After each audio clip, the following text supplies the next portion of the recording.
Since January 2013, journalist Paul Salopek has tracked ancient man's path out of Africa, what he calls the Out of Eden Walk.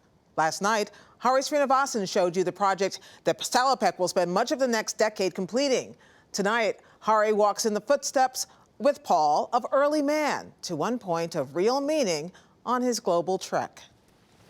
The fog-shrouded fields and rolling hills of southern Georgia are much more than a waypoint for Paul Salopek. We were nearing the ancient city and archaeological site of Dmanisi.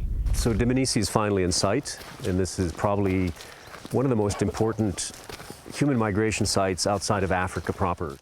Salopek is following the path humans took after the Ice Age 70 to 100,000 years ago. But here in Dmanisi, that path is much older. Along these green and jagged river gorges, we have walked in one form or another for nearly 2 million years. The history here is stacked high, part of what Salopek calls the layer cake effect of the Caucasus. With a happy dog welcoming us, we passed what was likely an outer defensive tower of the 1,400-year-old city of Dmanisi.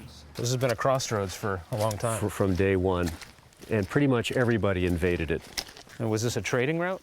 This was a Silk Road trading route city, a big shining city on the hill, very rich until the Mongols came and plundered it.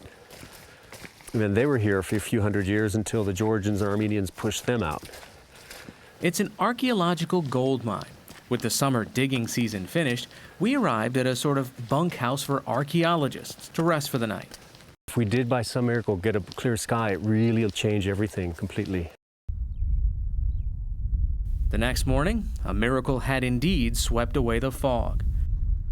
Within what you're seeing is nearly 2 million years of history. The medieval city, whose walls still stand, built on top of a Bronze Age settlement that's 5,000 years old. And still beneath that, the 1.8 million year old remains of one of modern humans' earliest ancestors.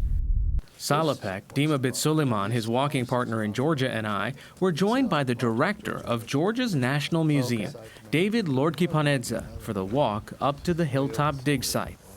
What we found here, it changed our understanding about early traces of human evolution, about first dispersal of our ancestors, and also it's completely changed our views about who, when, left Africa and how they were looking and what they were doing also.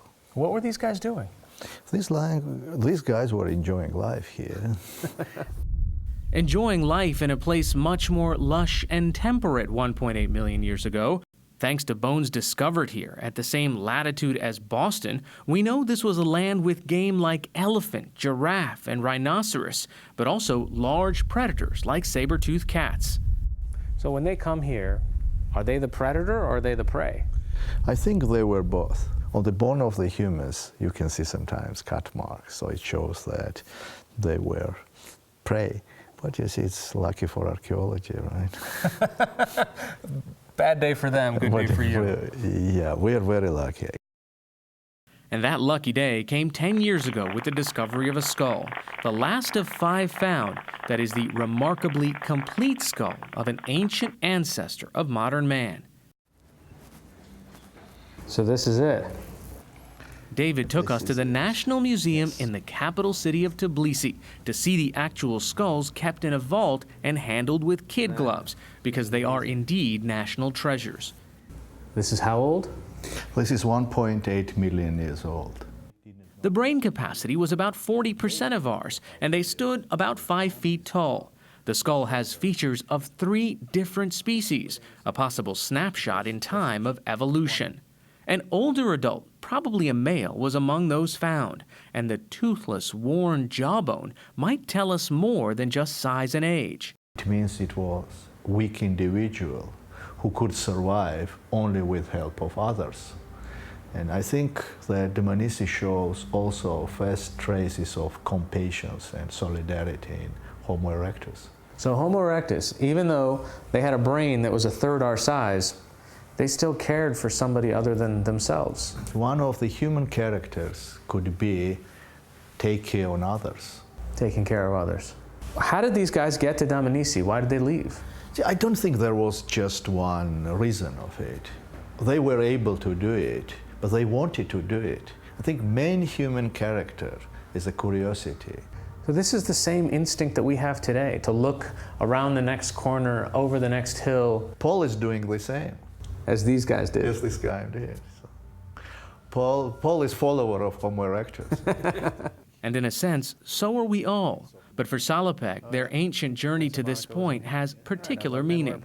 These are the first pioneer wanderers. These are kind of like the dawn people who first left our collective home in Africa. So being here is a terrific echo of my own project. I'm following people who came much later, but these were the trailblazers. Only 10% of this sprawling site has been excavated. That layered effect was evident everywhere. So where are you taking me? In a deep pit, David showed us where an ancient winemaker had sunk his vat. You can see 1.8 million years old bone. The bone is 1,008 years old. And in the process, that person had tossed aside some of the much older bones. So this wine jar is how old? It's 1,000 years old. You know, finding a 1,000-year wine jar would be kind of a big deal for anybody else. Not for paleontologists, right? But there are few better places for a writer gauging the cross-currents of history. So with sunset not far off, Paul and I walked to the top of the citadel that has stood here for 1,000 years, a relative blink of an eye, geologically speaking. The majesty of this place clear, spread out before us, and perhaps a key to its fraught and important past. So why is this place such a crossroads? Well, it's an antique bridge between Asia and Europe and has been for millennia. And there has been migration routes through here going back before memory. The Silk Road passes through here, but it also is the epicenter where three major empires meet, and they have always contested this area. From the south, the Persians. From the west, the Ottoman Empire, which is today Turkey. And from the north, more recently, Russia. They've overlapped and contested and fought over this corner of the world for centuries. So if they've lived here, they've also died here. A lot of people have died here over the years. I think we're standing on one of the oldest boneyards in the world. Atop the boneyard in Dmanishi, Georgia, I'm Hari Srinivasan for the PBS NewsHour. Paul Salopek has continued walking since Hari caught up with him in Georgia. He's now crossed into Azerbaijan. Salopek's work is supported in part by the Pulitzer Center for Crisis Reporting, which also partners with the NewsHour. For more on Salopek's walk, including some of Hari's photos and thoughts, head online to our site at pbs.org/newshour.